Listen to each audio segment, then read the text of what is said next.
Hello everyone, welcome to fix guideline. इस session के अंदर अध्ययन करेंगे लिंग यानी जेंडर। एक्चुअली में जेंडर क्या होता है कि स्त्री और पुरुष के बारे में निर्धारण करता है, और ये हर जो लैंग्वेज की जो ग्रामर होती है उसमें अलग अलग होता है। हिंदी ग्रामर के अंदर बात करिए तो लिंग होते हैं दो प्रकार के, एक तो होता है स्त्रीलिंग, एक होता है यानी पुल्लिंग। और संस्कृत ग्रामर के अंदर बात करिए तो लिंग होते हैं तीन, कौन कौन से? एक तो स्त्रीलिंग, दूसरा पुल्लिंग, और तीसरा जो होता है नपुंसकलिंग होता है। अब बात करते हैं इंग्लिश लैंग्वेज के अंदर, तो इंग्लिश लैंग्वेज के अंदर जो जेंडर होते हैं वो चार प्रकार के होते हैं। पहला मैस्कुलाइन जेंडर होता है, जिसमें मेल, केवल मेल का बोध होता है, जिसमें जैसे बॉय है, कॉक है, किंग है, बुल है, हीरो है, सन इत्यादि, ठीक है ना। इसका जो इंग्लिश में सेकंड जो होता है वो फेमिनिन जेंडर होता है, जो फीमेल को बोध करता है, यानी स्त्री जाति को बोध करता है, उसे स्त्रीलिंग कहते हैं। जिसमें से देखिएगा गर्ल है, हैन है, क्वीन है, काउ है, हीरोइन है और डॉटर है, ठीक है। तो ये देखिए जो स्त्री लिंग के पुल्लिंग या पुल्लिंग के स्त्रीलिंग इस तरह बनाए जा सकते हैं। जैसे बॉय है, बॉय का गर्ल, कॉक का हैन, किंग का क्वीन, बुल का काउ, हीरो का हीरोइन, सन का डॉटर। तो इस तरह बनाए जाते हैं, ठीक है ना।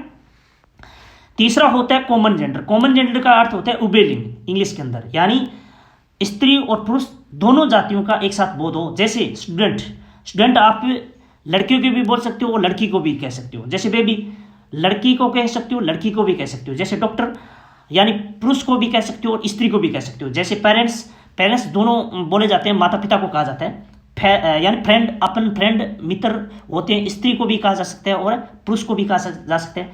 टीचर, आप टीचर यानी महिला को भी कह सकते हो और पुरुष को भी कह सकते हो। तो इस प्रकार ये उभयलिंग होते हैं, जिसे कॉमन जेंडर कहते हैं। अगला देखिए, चौथा होता है नेटिव जेंडर, जिसे नपुंसकलिंग कहते हैं, विदाउट लाइफ, यानी निर्जीव वस्तु, जितनी भी निर्जीव वस्तु है जिसके स्त्रीलिंग नहीं बने या पुल्लिंग नहीं बने, तो वो सारी सारी क्या कहलाते हैं?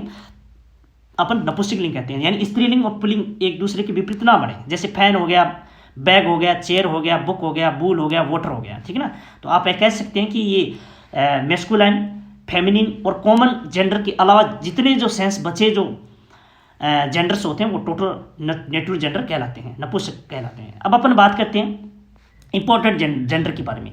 यानी ये तो है मैस्कुलाइन यानी पुल्लिंग, और ये है स्त्रीलिंग यानी फेमिनिन, ठीक है। जैसे नेफ्यू का और भतीजा और भतीजी निस्वानी।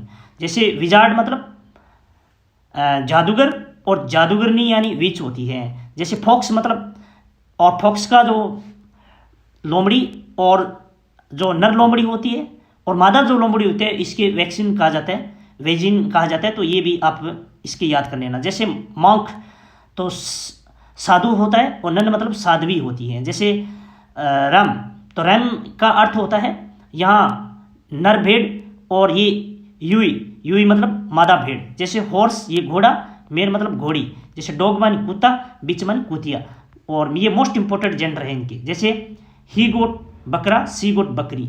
जैसे बुल काफ कह सकते हैं अपन बछड़ा, और काउ काफ मतलब तो है बछड़ी। जैसे लोयन शेर और लोयनेस शेरनी। जैसे पोइट कवि और पोइटनेस जो कवित्री, ठीक है। तो इस प्रकार ये इनके मोस्ट इंपॉर्टेंट जो जेंडर बनते हैं। जो स्त्रीलिंग कह सकते हैं कि भी स्त्रीलिंग से पुल्लिंग बनाए जा सकते हैं, या पुल्लिंग से स्त्रीलिंग, यानी एक दूसरे के अपोजिट होते हैं, विलोम शब्द होते हैं। ये भी ध्यान रखना आप, ठीक है ना। थैंक यू, धन्यवाद। इस सेशन में बस इतना, मिलते हैं नेक्स्ट सेशन के साथ।